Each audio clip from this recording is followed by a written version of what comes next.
शेतकरी बाजारभाव थोडेसे घसरलेले आहेत. सिमला मिरच्यांची आवक जास्त प्रमाणात आल्यामुळे आज 400 रुपये 10 किलोचे बाजार झालेले, 40 रुपये किलो.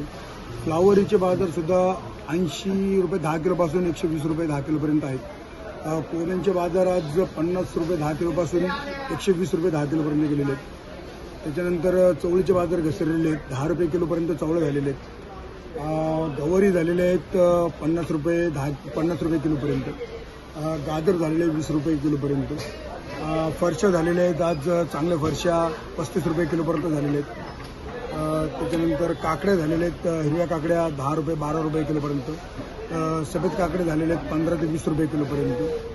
अजून आपल्याकडे भेंडीची आवक बऱ्याच प्रमाणात झाल्यामुळे भेंड्या 15 रुपये किलोपासून 20 ते 22 रुपये किलोपर्यंत झालेले आहेत. दोडके झालेले आहेत 20 रुपये किलोपासून 25 रुपये किलोपर्यंत. तोंडलीचे बाजार आजचे 25 रुपये किलोपर्यंत झालेले आहेत चांगल्या तोंडल्या. कांद्याचे बाजार 15 रुपये किलोपासून 18 रुपये किलोपर्यंत झालेले आहेत. बटाट्याचे बाजार घसरलेले आहेत. बटाट्याचे बाजार 15 रुपये 16 रुपये किलोपर्यंत झालेले आहेत. नवल मिरची दाढी तळायची मिरची झालेली आहे 25 रुपये 30 रुपये किलोपर्यंत. अजून ढोबळी शिमला मिरची 40 रुपये किलोपर्यंत. शिमल्याचे बाजार कमी झालेले आहेत. ढोबळी शिमला फरशीचे बाजार 35 रुपये किलोपर्यंत झालेले आहेत. बटाटे बाजार प्रमाणात मुबलक प्रमाणात आल्यामुळे मुबलक प्रमाणात आल्यामुळे बाजार सगळे सर्व झालेले आहेत. आणि पावसाचं वातावरण असल्यामुळे गिराईक सुद्धा फार कमी. लिंबाचे बाजार 20 रुपये किलोपर्यंत आहे. शेंगा 65 रुपये 3 दाणी शेंगा 65 रुपये किलोपर्यंत झालेले आहे. वाटाण्याचे बाजार 80 रुपये किलोपासून 100 रुपये किलोपर्यंत आहे.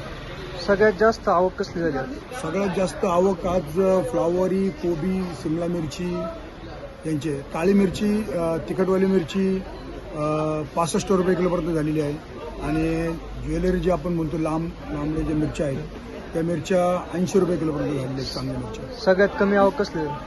सगळ्यात कमी आवक मिरचीची थोडी आवक कमी आहे. आणि बाकी राजमे वाटाणे यांची आवक कमी आहे. सर्वात जास्त बाजारभाव कशाला मिळाला? सर्वात जास्त बाजारभाव वाटाणा आणि ज्वाला मिरची, काळी मिरची यांना चांगले बाजारभाव. सर्वात कमी बाजारभाव कशाला मिळाला? सर्वात कमी भाव चवळी, फ्लावर, कोबी यांना कमी बाजार. शेतकऱ्यांना काय आव्हान द्याल तुम्ही? माल कशा पद्धतीने आणा? काय ते प्रतवारी तुमची मालाची प्रतवारी व्यवस्थित करा. मालाची काळजी घ्या. पाऊस भिजलेले माल आणू नका. माल चांगले माल आणा, तुम्हाला बाजारभाव भेटतील. पॅकिंग करून कशा काय? पॅकिंग आता फ्लावर जे आहेत आता ते पावसात भिजल्यामुळे तुम्ही कॅरी बॅगमध्ये जर आणले तर ते गरम होतात. चवळ्या सुद्धा तुम्ही कॅरी बॅगेमध्ये नका आणू, लाल जाळ्यांमध्ये आणा. फ्लावर सुद्धा लाल जाळ्यामध्ये. पावसाचं वातावरण असेल तर लाल जाळ्यामध्ये माल शक्यतो भरा. धन्यवाद.